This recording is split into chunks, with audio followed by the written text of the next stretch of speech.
po mga katra. Nandito po ulit tayo para gumawa po ulit ng content. Bali si Mrs. po kasi nagre-request po na magluto raw po tayo ng chicken feet. Kaya po nakatigil po siya ng chicken feet na luto po ng kumari namin, masarap daw po. Kaya sabi niya po, gayahin daw po natin. So mga katraya, susubukan ko pong gayahin yung luto po ng kumari ko na talaga naman pong masarap. Baga natikman ko, matamis, maanghang, talagang masarap po pagkakaluto na pinatuyuan po. So mga katry, tatry po natin na magluto po ng kagaya po ng luto ng kumari ko. So mga katry, sa mga napapadaan po sa channel natin, please po, like po, share, kagaya po ng dati, comment po, pakihit na po yung bell, subscribe po para lagi po updated sa mga susunod pa po na liyak. So mga katry, ito po yung ingredients po natin para po sa lulutuin natin na chicken feet, kaya lang po yung sa atin with head, with ulo po. Paa at ulo ng manok ang lulutuin po natin. So yun po mga katry. Yan po ang ating yung ulot paa po natin na pinakuluan na po natin. Siyempre, yung luya, bawang, sibuyas, sili po, tsaka yung toyo, suka, paminta. Isahan na po natin. Magluto po.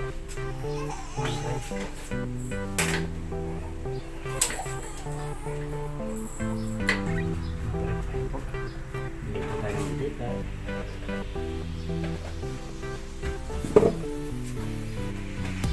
Hintayin po natin uminit mga katari, tapos po pagkainit po, mag-umpisa na po tayo sa kanya. Ito po, gawin po natin yung mag-isa.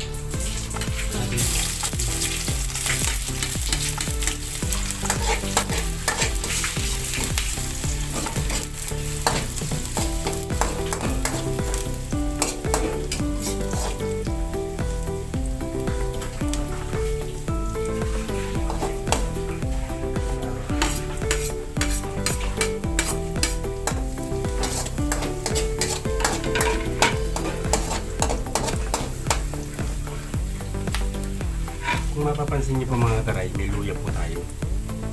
Kaya po tayo may luya, mga taray. Kasi po yung luya po mga taray, pagka po adobo, ano po siya, nakakapagpatamis po. Bali ang mangyayari po, parang tamis ang po yung adobong paulo po natin mga taray. Kaya po meron tayong luya. Yun po yung purpose. Pangalawa po, alis lansa po. Kaya po ng ulo po at paano, magpalagyan po natin yung luya. Sabay na po natin yung ating pong dahon ng laurel.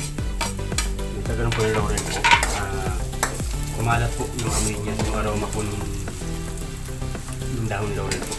Kumalat po sa ingredients, kumalat sa ibang kasama niya po yung ingredients.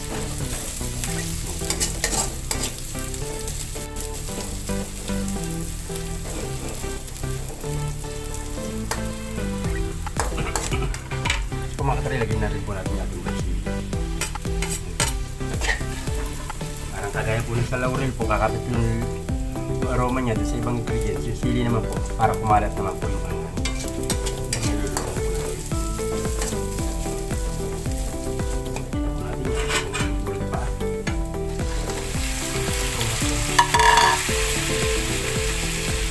Kaya mga katry, ulit pa po natin mga katry.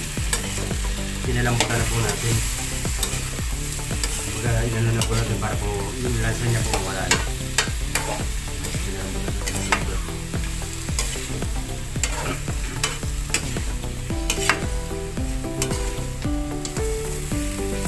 Natin itong ating suka po sa ating ito.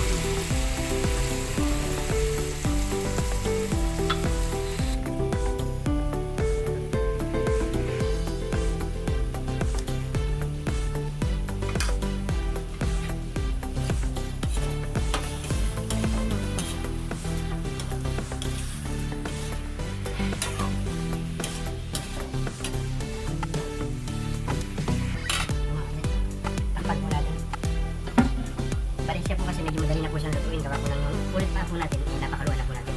Kaya yung mangyari po, pakukulin po natin ng pakukulin pa po mga 5 minuto po mga katry. Para po, yung toyo at suka po natin, kumapit na po dun sa niluluto natin mga katry. Takpan po muna natin. So yung mga katry, okay na po siya mga katry. Patayin na po natin mga katry at luto na po.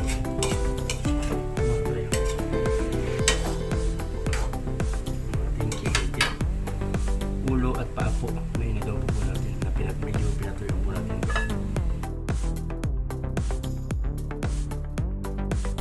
katry, yan na po yung ating pong adobo. Pinadobo na chicken feet po na pinatuyuan po natin mga katry. Yan po siya. Kung papansinin niyo po, ayan, may mga sili. Mas wala rin po sa sabaw. Gawa po na pinatuyuan natin. Bali yan po mga katry, pag kinain po natin, kusa na pong umiiwala yung laman niya. Dun po sa buto ng mga papo natin ulo. Kaya po, masarap po siyang kainin. Mga katry. Tapos na po natin lutuin yung na-request po sa ating chicken feet. Kaya lang po, syempre, tayo naman po, ang paborito po ko sa natin, ulo naman po ng manok. Kasi po medyo masarap pong sipsipin yung utak niya. Kaya sabi ko po, samahan ng ulo. Kaya ayun po, chicken feet with head. Ulo at paa po ng manok na inadobo po natin na pinatuyuan. Sa totoo po, yun po kasi pangkaraniwan ginagawa pong pulutan. Pero sa atin naman po, para sa atin, mas masarap iulam kasi mas napaparami po yung kinakain mo gawa ng kutkutin. Kumbaga, hihimay-himayin mo po yung mga buto niyang maliliit, alisin mo, kada kagat mo, alisin mo. Ganun po mga katry. Kaya ang nangyari, yung kain mo, na triple na, hindi na doble, na triple pa. Nang dahil po sa napasarap yung kain mo, dahil po sa kutkutin po yung ulam natin. Pero kadalasan po, pampulutan po talaga yan. So mga katry, hanggang dito na lang po. See you po sa susunod ko pa pong upload.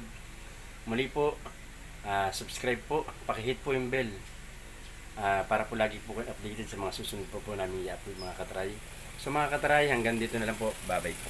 See you po sa susunod po namin i-upload pa. Sige po, bye bye.